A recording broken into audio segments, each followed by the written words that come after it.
네, 올해 1월에 가장 큰 변화 가운데 하나가 트럼프 행정부 2기가 시작되는 거 아니겠습니까? 그에 따른 우려들이 있는 상황이고요. 기대보다 우려가 조금 더 큰 것 같기도 합니다만 그에 따른 세계 경제 영향들 또 증시 영향들 미리 좀 살펴보겠습니다. 오늘 집중 분석 미중산업경제연구소 조용찬 소장님 함께합니다. 소장님 어서 오십시오. 예, 안녕하십니까? 보통은 새로운 대통령이 취임하면 이렇게 축하 분위기로 주가가 좀 오르고 그래야 되는데 미국 증시가 트럼프 때문에 올랐다 내렸다 이런 얘기는 별로 없는 것 같아요. 네. 네, 트럼프 1기 때와 달리 지금은 주요 인사 작업이 아주 신속하게 마무리됐고요. 이런 속도로 나간다면 취임 첫날부터 트럼프 2.0 체제가 바로 가동이 될 것으로 보여집니다. 트럼프가 좀 속도를 내는 이유는 아무래도 2026년도 중간 선거에 달려 있는데요. 중간 선거를 앞두고서 현재 트럼프 같은 경우에는 선거인단 수에서는 압승을 했지만 해리스하고 전체 득표율 차이에서는 1.5%포인트밖에 차가 나질 않았다고 합니다. 이 때문에 인플레이션이라든지 불법 이민자 문제와 관련해서 속도를 내지 못한다면 26년 중간 선거에서 패할 수도 있다고 봤던 것으로 보여집니다. 이로 인해서 충성심이 높은 인사들 그리고 매파적인 인물들로 대중국과 관련된 외교 라인을 깔아놨는데요. 이 때문에 정책적인 그 불확실성이 지금 상당히 높아지고 있습니다. 재정 정책과 관련돼서 현재 불투명성이 높아지고 있고요. 통상 정책과 관련해서 개인 소비를 얼마나 위축시킬지는 막상 정책 운영과 관련해서 뚜껑을 열어보지 않으면 모른다는 거죠. 이 때문에 주시장 같은 경우에도 폭풍 전야처럼 조용한 모습을 보여주고 있고요. 다만 러셀 2000처럼 중소형주들 같은 경우에는 상대적으로 좀 많은 주가 상승이 지금 계속 기대가 되는 상황입니다. 네. 트럼프가 공약을 워낙 많이 해놨기 때문에요. 취임 첫날 무엇을 할까 관심이 집중되고 있습니다.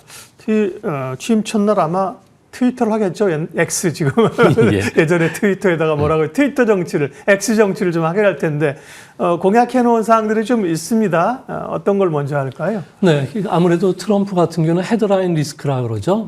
X를 통해서 모든 정보가 쏟아질 것으로 보여지는데요. 트럼프는 1월 20일 날 가장 먼저 해야 될 것은 추가 관세라고 합니다. 중국 그리고 캐나다, 멕시코에 대해서 추가 관세를 발동할 건데요. 이렇게 되면 바로 그날 상대국 같은 경우에도 미국에 대해서 맞대응 관세를 부과할 가능성이 높다고 합니다. 이렇게 됐을 경우 미국의 물가 상승 압력뿐만 아니라 성장률 둔화 압력이 높아지기 때문에 주식시장에는 좀 악재가 될 가능성이 크지 않나 보여지고요. 두 번째는 불법 이민자와 관련된 송환을 하라는 대통령령에 서명을 할 것으로 보여집니다. 현재 대규모 송환을 위해서 비상사태를 좀 선언하고 군을 동원할 계획까지 지금 세워주고 있다고 하는데요. 이제 문제는 미국의 노동자의 4%는 불법 이민자에서 나옵니다. 불법 이민자는 대부분 3D 업종이라고 할 수 있는 농업이라든지 그리고 건축 현장 그리고 제조업 쪽에서 일을 하는데 이들과 관련된 인건비가 올라갔을 경우에 기업 실적까지도 악화될 소지가 있다는 거고요. 또 한 가지는 멕시코 국경장벽 건설 재개뿐만 아니라 불법 이민자가 미국에서 출생한 사람에 대해서는 시민권을 부여했지만 이를 대통령으로 취소시킨다고 합니다. 이렇게 되면 우리나라도 미국에서 현재 출생했던 한 20만 명 정도가 아무래도 그 피해를 입을 가능성이 있지 않나 보여지고요. 이외에도 파리협정 이탈뿐만 아니라 바이든이 추진해왔던 전기차 보급 정책과 관련해서 대규모 좀 전환이 있지 않을까 생각이 듭니다. 예. 우리 입장에서는 소위 일론 머스크가 주도하는 이 규제 완화의 움직임들이 어떻게 나올 것인가. 미국도 관심이 있겠습니다. 그리고 더 우리 입장에서 관심이 있는 거는 2차 전지나 친환경 쪽에 대한 트럼프 행정부의 정책이 정말로 보조금을 다 축소하고 이런 식으로 나오느냐, 일정 부분 좀 한계를 좀 완화적인 것이 나오느냐가 궁금하잖아요. 그 부분 해석 좀 해주세요. 네, 트럼프는 아무래도 첫날 AI뿐만 아니라 암호자산, 또 우주개발, 에너지 개발과 관련된 규제를 없애는 법안에 서명할 것으로 보여지게 되는데요. 아무래도 그 눈여겨서 봐야 될 점은 비트코인과 관련된 디지털 골드화가 진짜 될 수 있느냐가 보여집니다. 규제가 완화된다면 수요가 늘어나기 때문에 1 비트코인이 현재 10만 달러에서 15만 달러까지도 충분히 상승이 가능하기 때문에 디지털 골드로의 지위를 확고히 다질 가능성도 있을 거로 보여지는데요. 당장 트럼프 같은 경우에는 암호화폐에 대해서 규제를 강화시켰던 SEC 그 위원장이죠. 캔들러에 대해서 취임 첫날 해고시키겠다고 했고요. 캔들러는 해고당하기 전에 자기가 먼저 나가겠다고 이야기를 해놨던 상황입니다. 이렇게 되면은 당장 5년간 비트코인과 관련된 총 공급량이 한 5% 정도 되는 100만 비트코인과 관련해서 전략적 비트코인 준비금을 창설할 가능성이 큰데요. 이렇게 되면 비트코인 같은 경우에도 아무래도 미국 같은 경우에는 초강대국을 만들고 위한 조치 그리고 디지털 골드로의 지위는 좀 더 확고해지지 않을까 보여집니다.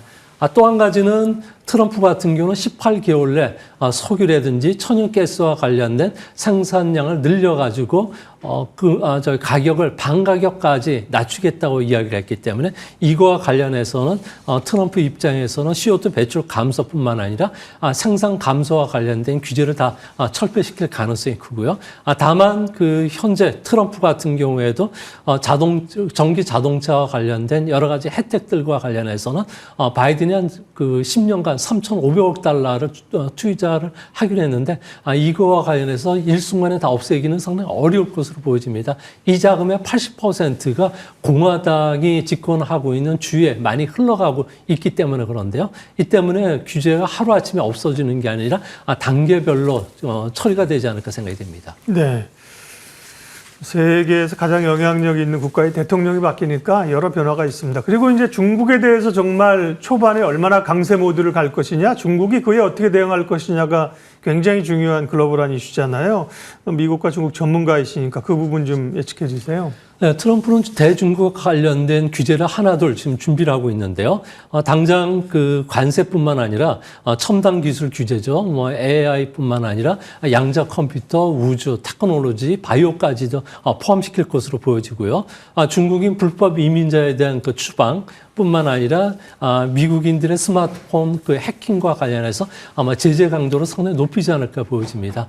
이렇게 된다면 중국 같은 경우에는 전 세계 생산량의 3분의 1을 차지하지만 수요는 2분의 1 정도밖에 20%밖에 되지 않는 상황이기 때문에 미국에 수출하지 못했던 물량들은 고스란히 우리나라라든지 일본, 동남아 쪽으로 덤핑으로 오면서 아무래도 국제적인 그 무역 관련된 사항이 상당히 왜곡되지 않을까 보여집니다.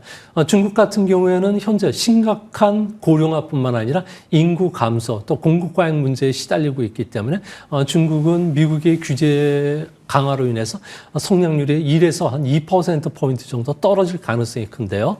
이로 인해서 앞으로 미국에 수출하지 못했던 중국 같은 경우에는 이제 평화 공존보다는 무력 대결로 나갈 가능성이 크고요. 이제 앞으로 히토리뿐만 아니라 각종 그 중국에 진출된 미국 기업에 대한 반덤핑 조사 같은 경우도 강화될 수 있다는 점에서 네. 미중 간의 관계는 점점 악화될 가능성이 높지 않나 보여집니다. 특별히 초반에 이제 긴장감은 상당히 높아질 개연성이 있죠. 우리가 이제 한번 경험했던 거고요. 연준하고의 정책, 그다음에 금리 스탠스는 어떻게 될까요? 뭐, 금리 인하 횟수도 올해 많이 줄어들었는데, 또 연준하고의 좀, 엇박자도 좀 우려가 되잖아요. 가장 그 유력한 시나리오는 추가 관세뿐만 아니라 이민 규제 그리고 또 감세 정책으로 인해서 미국 같은 경우에도 이제 물가 상승 압력이 이제 서서히 높아질 수밖에 없는데요. 미국 같은 경우에도 1, 2년 차 같은 경우에는 물가가 0.3에서 0.5% 포인트 정도 올라갈 수밖에 없다고 봅니다. 이렇게 됐을 경우에 연준이 올해는 금리를 한 차례 정도밖에 인하할 수 없지 않을까 보여지고요. 이제 앞으로 트럼프가 추가 관세와 관련해서 중국에 대해서 60% 그리고 다른 나라에 대해서 일률적으로 20% 정도 관세를 부과한다면 미국의 물가 상승폭은 1.6%포인트까지 올라가는 시나리오가 있는데요. 이렇게 됐을 경우에는 연준이 올해 중에는 금리를 인하시키기보다는 인상적으로 채택할 가능성이 있지 않나 보여집니다. 여하튼 관세 정책 여부가 이번에 그 물가 정책의 가장 중요한 키포인트가 될 것은 분명해 보입니다. 네. 트럼프 취임 관련해서 뭐 살펴볼 내용이 굉장히 많지만 앞으로도 이제 차차 볼 수 있을 것 같고요. 마지막으로 미국 증시에 대해서 미국의 새 대통령이 취임하면 그 해에는 대통령 선거 다음에 그러니까 취임하는 해죠. 주식시장이 상당히 강세를 보였다는 통계가 있는데 이번에도 그런 게 제한될까요? 네. 네, 뭐 빠른 상승보다는 완만한 상승이 충분히 가능하지 않을까 보여지는데요. 미국은 1960년 이후에 대선 다음에 보면은 11번 주가가 상승했고요. 5번 하락했는데 이 5번도 모두 리세션이라고 합니다. 지금은 리세션이 일어날 수 있는 상황이 아니고요. 또한 그 기업 그 이익 같은 경우에도 올해는 15% 정도 증가가 예상된다는 점에서 미국 증시 같은 경우에도 빠르지는 않지만 완만한 충분히 상승 기대할 수 있지 않나 보여집니다. 네. 다만, 올해 연말에 가서 미국 주가가 올라 있더라도 변동성 자체는 중간에 꽤 있을 수 있다는 걸 염두에 둬야 되는 거죠. 네.